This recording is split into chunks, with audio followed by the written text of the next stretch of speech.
Hello. My name is Scarlett and I run a small business called AFRAYED Upcycling. I take secondhand textiles and make new, size inclusive, maximalist, snazzy clothing and accessories. So many words.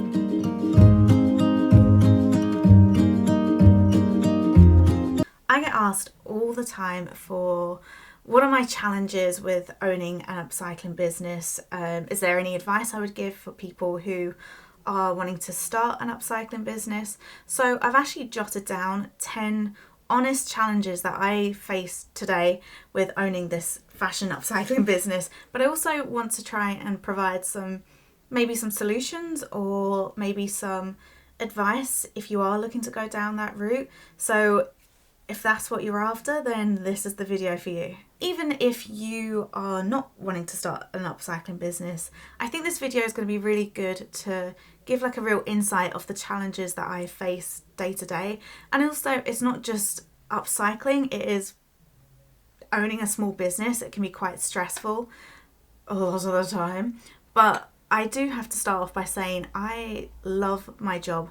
I've been doing this for nearly 2 years full time. I've been upcycling, sewing since I was 15 maybe, but I do want to give an honest opinion on what I face and how I combat it. That's not right. So yeah, let's get into it. So, number 1, sourcing materials. With an upcycling business, I don't just pop to my local fabric shops or look online to look for brand new fabric. Everything I use is secondhand. So I spend a lot of my time going to charity shops, going to clearance places. A lot of my time is spent online on eBay, Vinted, Facebook Marketplace, and it's trying to find the suitable materials.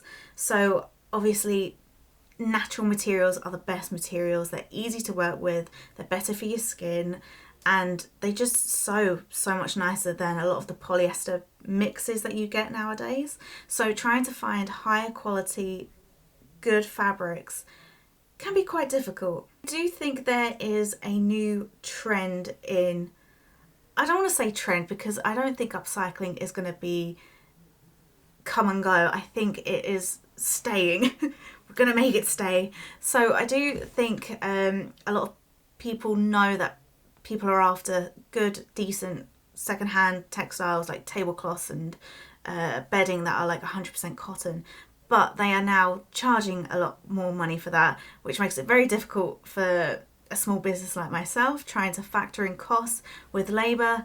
Yes, it can get quite stressful. This does kind of lead me on to challenge number 2, which is the unpredictable pricing of materials. Unlike a business that uses meters of fabric, they're able to get all the costs prior to making a garment, which that doesn't really happen with an upcycling business. Because one day I could find some bedding for £4 in another charity shop. I find some equally lovely bedding for £8, and it's just constant variances. It's just all the time. And I do think that I have found like a slight solution to that, and that is to just have a budget each month or every other month. And that way you go for like your big shop spend, your sourcing materials day or sourcing materials week or hour, whatever it is, and then you stick to that budget. And then you can use that budget to negotiate prices on Vinted and eBay and things like that. Don't get me started on tea towel prices. Tea towels used to cost me £2 to £3 per tea towel on like Vinted, eBay. But I definitely feel like the people know that they're so popular that I'm paying close to 11, 12, and most recently up to like 18 to £19 per tea towel, which is a huge difference and something that I personally need to try and fit into the cost of my items, which I'm trying to do, but it is difficult. Number 3 is all about style. So when I first started out, I was just doing patchwork, and I didn't include tea towels in any of that. And I think it was quite hard to try and cater to lots of different people's styles. And I feel like with the tea towels for myself now, I'm able to look at a tea towel and think, oh, that's got a more cottagecore vibe. Let's stick these colours with it. That's got a more pastel aesthetic. Let's stick some pastel colours with that. And I know with upcycling it can be very hard because you don't know what the materials are going to be unless you specifically source them. But I really recommend that you experiment as much as you can at the very early stages to try and define a style. So then when people look at what you've made, they'll be like, oh, that's her brand. Oh, that's her brand because she only uses lace, dollies and hankies. Do you see what I mean? Number 4, so sizing and being size inclusive. This was such an issue at the start because you need to kind of decide if you're going to be predominantly ready-made or predominantly made to order. So I was pretty much more ready-made at the start, and then I've noticed that people want things that I make in their size. Of course they do. I do that myself. When I look at other upcycling brands, I've seen a coat that I absolutely love, but I can't buy it because it's 3 sizes too small on me. So you need to kind of decide if you want to be ready-made mainly or made to order.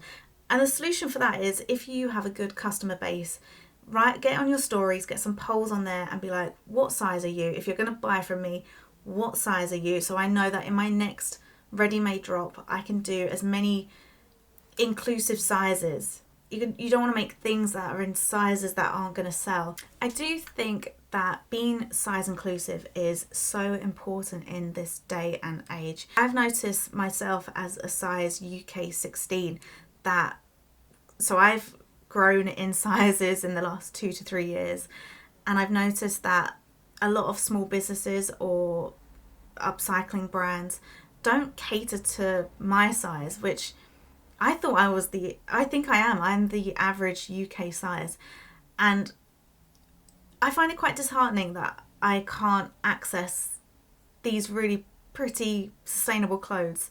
And I can totally understand from someone who is from the plus size community, they can't get access to all of these gorgeous clothes because brands won't cater to them. If you do go down being size inclusive, which I really do recommend, then get some knowledge on it and maybe reach out to customers who are plus size, and then getting good accurate measurements, maybe sending samples to people to try on if you're wanting to get something graded. So those are just some very minor solutions, but it is an issue industry wise. So challenge number 5, I've kind of struggled to try and get like a title for this, so I've gone with some people can't vision an end product. And what I mean by that is, as a made to order gal business, what I do with something that has kind of somehow worked for me is that with tea towel designs, I have the tea towel and the fabrics pictured on the floor. So it's actually not a ready-made item, but it shows what tea towel and what fabrics will be included in your final item, whether that's a dress, jumpsuit, blah, blah, blah. But for a lot of people, they can't really vision the end product. So sometimes you do just have to make the garment and then it sells. That happens a lot with me and other small businesses, where you've got a certain fabric that you want to use, but you don't want to make it up in a certain size because that size may never sell, like we discussed in challenge number, I can't remember. So I think there are a couple of solutions for this. So one, you want to gain the trust of customers. So when I first started out, I just did a couple of ready-made items just to show people what things could look like. And then I introduced templates for my jumpsuit. So what the template was it was just an outline of a jumpsuit, and then I put all of the fabrics that I was going to use in the template. I might even have an example, so I'll stick it here for you to vision. And by having that, it completely changed my business overnight. I got orders coming in because instead of having all these fabrics laid out, people can't vision it. So templates. So if you're wanting to do patchwork or wanting to do a bag with a tapestry in it, then template it. I promise you, it really does help people sort of see the end product, which is what we want. But I do think you need to gain the trust of people. So after a year of making dresses with templates, people just email me with their fabrics, and then they'll just say, do whatever you want. Freedom. You can do whatever you want because I know that you know what looks nice together, which is such a big compliment. So do that. Oh God. So challenge number 6, and it's quite a big one, but it isn't really just for yourself, it is worldwide. The lack of education on upcycling is quite damaging, I think, for small businesses, because people really do undervalue the amount of labour and love that goes into upcycling. And I know I've definitely heard some people see secondhand textiles as dirty or less quality, which is so silly because we have washing machines. So I think even though the education for sustainable fashion and, well, just fashion's impact on the environment has got a lot better in the last 5 to 10 years, I still feel like there is a lot of education needed around upcycling in particular. I think as a solution, it needs to be quite collective. So if you are on social media and things like that, if you can share facts about upcycling, facts about fast fashion and its impact on the environment, I think slowly we are changing the minds of people who only shop fast fashion or only shop unsustainably. Number 7, labour. I kid you not, if you're looking for an easy life, then having an upcycling business is not it. There is so much labour involved in, do you know what, just sewing in general, just having a sewing business, there is just so much labour, it's constant. And with upcycling in particular, there is just that added bit. So with new fabrics, I mean, I know a lot of people probably don't wash them like off the roll. So with every bit of secondhand textiles, I wash it. Tea towels, I have to treat the stains and the marks and the rips. With curtains, it's constantly taking the curtain tape off, constantly undoing hems. There is a lot of labour involved, and that is prior to using it in an actual product, which can be quite overwhelming at times. So it's trying to not go into a burnout stage. And I think that kind of leads me on to challenge number 4 with upcycling, again, especially scraps, fabric scraps. And some businesses do manage to use the entirety of a garment or product, but with patchwork in particular, you're constantly going around sort of armholes and cutting around sleeve heads, and you're always left with scraps. I mean, I'll show you my scrap bin. 1 second. Yeah, that's a lot. And that's just like an end product. And that's just something I need to deal with. I mean, I've got like scrappy bags. It's trying to come up with different solutions for all of these scraps, because I hate throwing away scraps. Well, they go into a recycling centre, but I feel like I can use them. But it's trying to find the time to do that, and trying to create products that people want out of scraps as well can be quite difficult. Oh my God, just looking at my scrap bin there has made me so stressed. So yeah, if we're going to try and challenge point number 7 and 8, labour, I think if you can try, once you're in the stead of things, is that a phrase? Try and get like a little plan together. I cannot recommend enough getting a big printout planner and writing down your drop days or things that you want to work on or experiment, I definitely recommend try and prevent burnout, because once you're in burnout, it's very hard to get out of burnout. I feel like I'm slightly on the cusp of burnout, but we're getting there. So make sure you save some time for yourself. Sew for yourself. I mean, you started sewing because you love it. So sew something for yourself. Just spend a couple of days just doing that. Maybe doing a little experiment for your business if you want. But you need to treat yourself with so much love, because if you're working by yourself like I am, then you don't really have anyone to just palm the work off to, which can be quite annoying and hard. So look after yourself, please. And when it comes to scraps, again, it's just experimenting and trying to find a way of dealing with it. There are a lot of local charity shops and recycling centres that do accept textile scraps, so do that if you need to. I love that all of these are slightly linked. So working on challenge number 9, and we're going to talk about scaling. So I am a one-woman business owner, and it's hard with upcycling because everything is unique, everything is one-off. It's not a case that I could just give something. The reason why people, I think, buy from me is because they trust my design decisions. So say I had the tea towel and all of the fabrics here, I can't just give that to someone to make into a dress, because they would interpret it differently to how I would. And people, I think, again, pay me to do that. So I don't really know what the solution for scaling is, because that's something I am struggling myself with.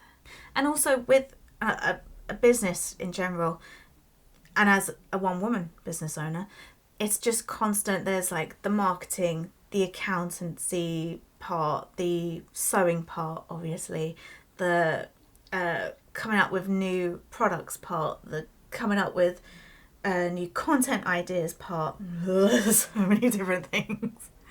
And I think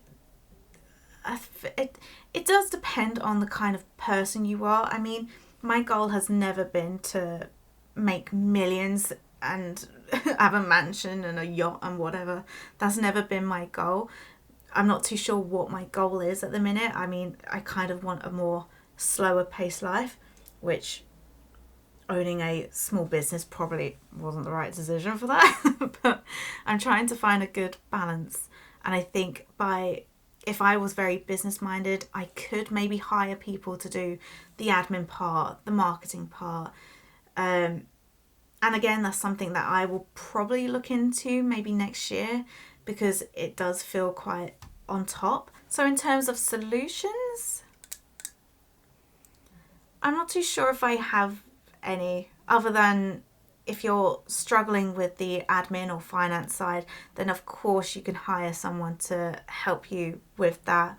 So yeah, do you know what? I'll come back to that one. I'll have that in my head for years, and then one day I'll just wake up and be like, oh, I have the solution. And then number 10, and probably one of the biggest things when it comes to upcycling, marketing. So marketing can be a massive challenge, but there are so many solutions for marketing. So let's get into challenges first. A bit like trying to find your own style, trying to market something in your style can be quite difficult. If you can try and narrow it down so you've got like a little niche, then that will really help in terms of branding. So then people, if they're looking for something specific, then they come to you. I mean, marketing can seem quite overwhelming at the start, especially if you're new to social media or new to owning a small business. It might feel like your stuff isn't getting seen, you don't really know what content to do. But honestly, I think with upcycling in particular, there's so many different like content ideas that you can do. I mean, one, you can educate, outfit ideas, how you would style something that you've made, the process. People love watching the process of making things. That does really well across a lot of crafts, so definitely get lots of content on how you make your items because people are interested, and it also shows them how much labor goes into something, which is so key. So those are my 10 key honest challenges when it comes to owning a small upcycling business. I like to think that I've maybe provided some solutions, but I do have to be honest and say that I am still learning. I think for me personally, I'm trying to find the balance between the amount of labor and the amount of reward, I guess. But I do feel like this is a universal small business issue rather than just upcycling. But I do want to sympathise with upcycling business owners in particular because there is a lot of added labour when it comes to upcycling. So I understand. But I do think upcycling is amazing. I love the community that comes with upcycling, and I do absolutely love finding that dream fabric in a random warehouse that's like 45 minutes away. Like, there is such a joy when it comes to upcycling, and then making things that people love, knowing full well that bit of fabric has had a whole life before. Like, I love it, but it is hard, and I do want to just be really honest about it. And if you have any questions, please do let me know in the comments, and I will try my very best to answer them in a concise way. Sometimes I just blabber and just don't get things right, but yeah. Thank you so much for watching this. I felt like I really needed to get this off my chest because a lot of people assume that it's very easy, but it's really not at times. But I'm getting there and I'm learning, and that's the main thing. And I really do hope this hasn't discouraged you from wanting a small upcycling business, because there are so many rewards that come with it. If you did enjoy this video, please like, comment, subscribe, all that stuff. It really does help. And yeah, thank you for listening to me ramble for too long. I will see you next time. Bye.